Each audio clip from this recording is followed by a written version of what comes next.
جناب حضرت ابو قرصافہ یتیم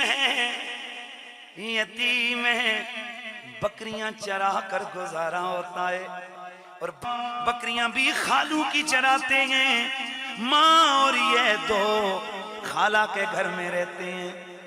ان کا خالو پکا یہودی، توجہ رہے، ان کا خالو پکا یہودی۔ ایک دن جناب ابو قرصافہ انہوں نے میرے آقا کی زیارت کر لی، میرے نبی کی ذات سے متاثر ہو کر میری آقا کا پیار سینے میں بسا لیا، سینے میں میرے نبی کی محبت ڈال لی، سلسلہ چلتا رہا۔ ایک دن ان کے خالو نے میرے نبی کے خلاف باتیں کی، حضرت ابو قرصافہ آپ کو غصہ آ گیا، فرمانے لگے خالو خبردار میرے محمد کے خلاف کوئی بات زباں پر نہیں لانی ہے۔ میرے دوستو، محبت بڑی دلیر ہوتی ہے، محبت بڑی غیرت مند ہوتی ہے۔ اگر کہیں یہ دلیری اور غیرت دیکھنی ہو، دور جانے کی ضرورت نہیں ہے، پنڈی میں ممتاز قادری ہی کو دیکھ لو۔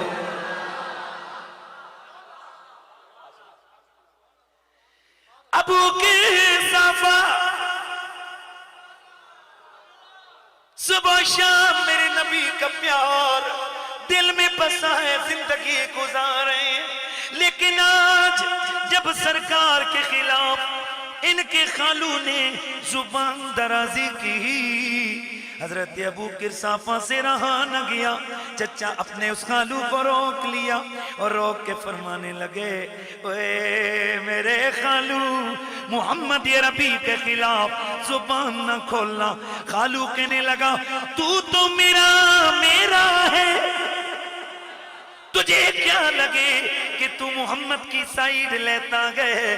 آپ نے فرمایا، میں تیرا نہیں ہوں، میں تو محمد عربی کا غلام بن چکا ہوں۔ خالو کو غصہ آ گیا، گھر سے نکال دیا،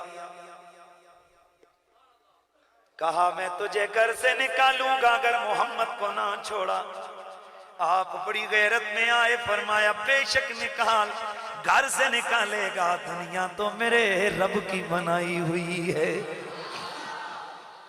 شام ہوئی، ماں نے بلایا، بیٹا تجھے میں نے چھوٹا سا پالا ہے، تیرا باپ بچپن میں گزر گیا تھا، بکریاں چرا چرا کے میں نے تیری پرورش کی ہے، اب تو جوانی کی طرف پہنچا ہے تو میرے بیٹے اب مجھے ذلیل نہ کر، ہمیں سر چھپانے کے لیے جگہ میسر نہیں، کھانے کے لیے روٹی میسر نہیں، مڑ توڑ کے یہ تیرے خالو کا گھر ہے، خالو کا گھر ہے، اگر اس نے بھی نکال دیا ہم کدھر جائیں گے؟ حضرت ابو قرصافہ کے دماغ میں ایک ترکیب آئی، فرمانے لگے میری ماں میں ایک شرط پہ محمد کو چھوڑ سکتا ہوں۔ کہنے لگی ہاں بول بیٹا کیا ہے؟ کہنے لگے کہ کل تو اور میری خالہ دونوں میرا محبوب دیکھ کے آؤ، میرا محبوب دیکھ کے آؤ، دیکھ کے آ کر پھر اگر تم نے مجھے کہہ دیا کہ چھوڑ دوں تو میں انہیں چھوڑ دوں گا، اور اگر تم نے دیکھ کر یہ سمجھ لیا کہ میں نے جسے محبوب بنایا وہ محبوب بنانے لائق ہے، تو پھر ہمارا معاہدہ ہے کہ میرے دین کے مسئلے میں خالو نہیں بولے گا اور میں ان کے معاملے میں نہیں بولوں گا۔ یہ جب بات خالو نے سنی، خالہ نے سنی، کہنے لگے ہمیں منظور ہے۔ رات کو خالو نے اس کی خالہ کو بلایا، ماں کو بلایا، میرے نبی کے خلاف باتیں سنائی، میرے نبی کی تنقید کی معاذ اللہ، اور یہ سمجھا کے بھیجا محمد کو دیکھ کے آنا، آ کے ابو قرصافہ سے کہنا ہمیں تیرا محبوب اچھا نہیں لگا ہے۔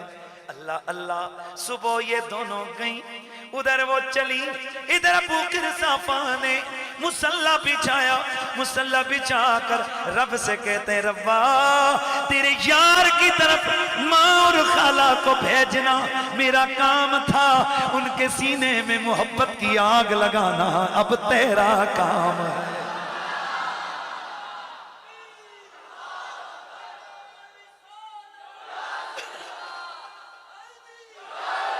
صبح ہوئی ماں خالہ شہر کی طرف بڑھ گئی، مدینے پہنچی، میرے سرکار کی بزم میں جا کے بیٹھی، میرے نبی کے جلوے دیکھے، میرے نبی کی باتیں سنی، میرے نبی کی ناک دیکھی، میرے نبی کا چہرہ دیکھا، میرے نبی کا ماتھا دیکھا، میرے نبی کی بزم سے اٹھ کر جب گھر واپس آئی، ابو قرصافہ گھر کے دور باہر کھڑے ماں اور خالہ کا انتظار کر رہے ہیں، دل دھڑک رہا ہے، لیکن جب پہلی نظر پڑی ابو قرصافہ سمجھ گئے لو میرے محبوب محمد کے پیار کا تیر ان دلوں میں بھی اتر گیا ہے۔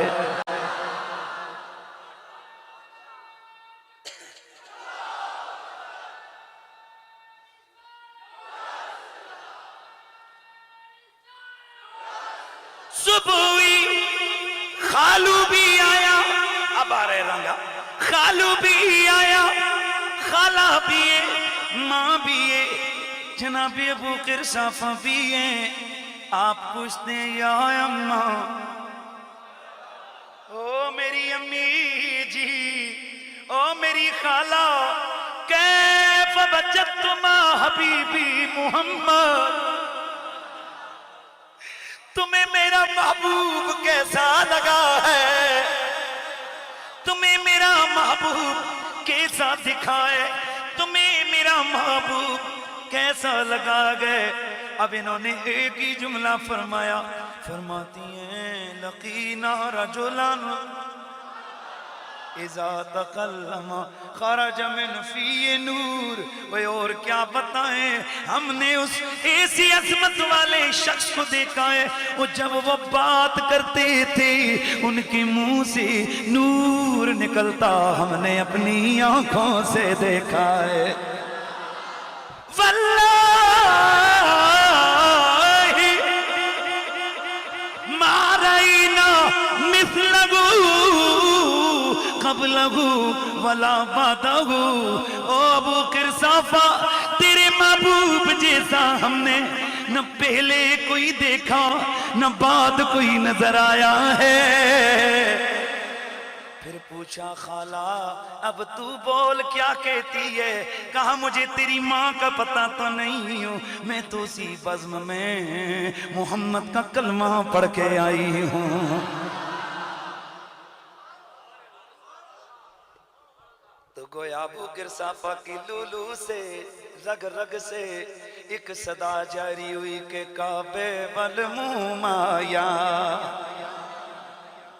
ادھر یہ تصور لے کے جانا ہے میرا نبی سب سے سونا، میرا نبی سب سے پیارا، میرے آقا کے رخساروں میں، میرے نبی کے چہرے پر گالوں پر لوگ کہتے ہیں اللہ کی قسم ہم جب دیکھتے تھے اپنی تصویریں نظر آ جایا کرتی تھی۔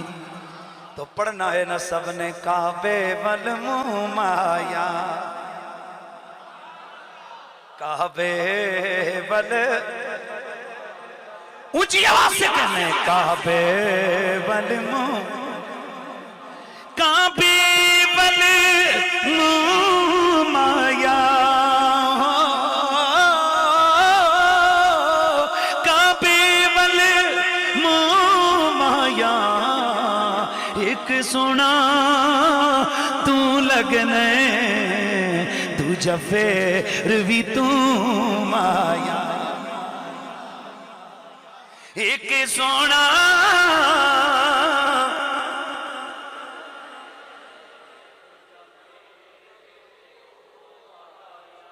میرے نبی کے چہرے پہ کیا پورے جسم پہ کبھی مکھی نہیں بیٹھی؟ میرے نبی کے جسم پہ کبھی مچھر نہیں بیٹھا، میرے نبی کے جسم کا کبھی سایہ نہیں بنا۔ ایک منٹ، میرے نبی کے جسم کا کبھی سایہ نہیں بنا، نہ جسم کا بنا، نہ جسم پہ پہنے ہوئے کپڑوں کا بنا۔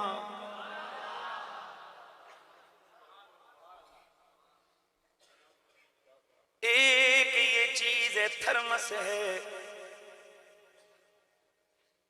ایک اس کے اوپر ڈلا ہوا یہ کپڑا ہے۔ اگر یہ تھرمس شفاف ہوگا تو اس کا سایہ نہیں بنے گا، لیکن اوپر اگر کپڑا ڈالو گے کپڑے کا سایہ ضرور بنے گا۔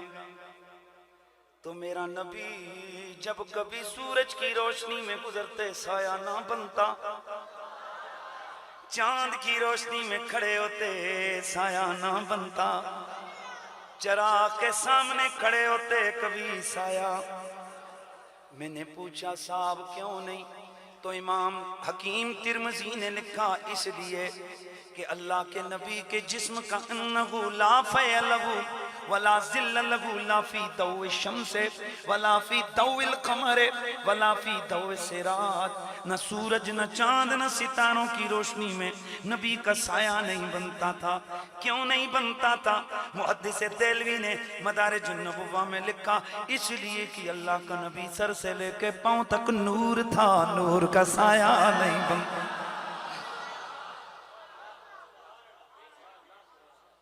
نور کا سایہ نہیں بنتا۔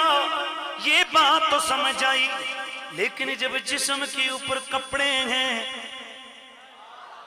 چلو یہ جس حصے پر کپڑے نہیں اس کا سایہ تو نہ بنے، لیکن جس حصے پہ کپڑے ہیں ادھر کا سایہ تو بن جانا چاہیے۔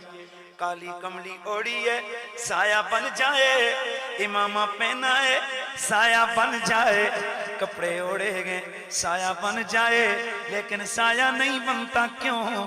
حیرت کی بات ہے، لیکن حیرت کرنی نہیں، اس لیے کہ جب تک کپڑا نبی کے جسم سے الگ ہوتا وہ کپڑا ہوتا، اور جب نبی کے جسم پہ آتا وہ بھی نور بن جایا کرتا تھا۔ ایک سونا تو لگ لے تو جب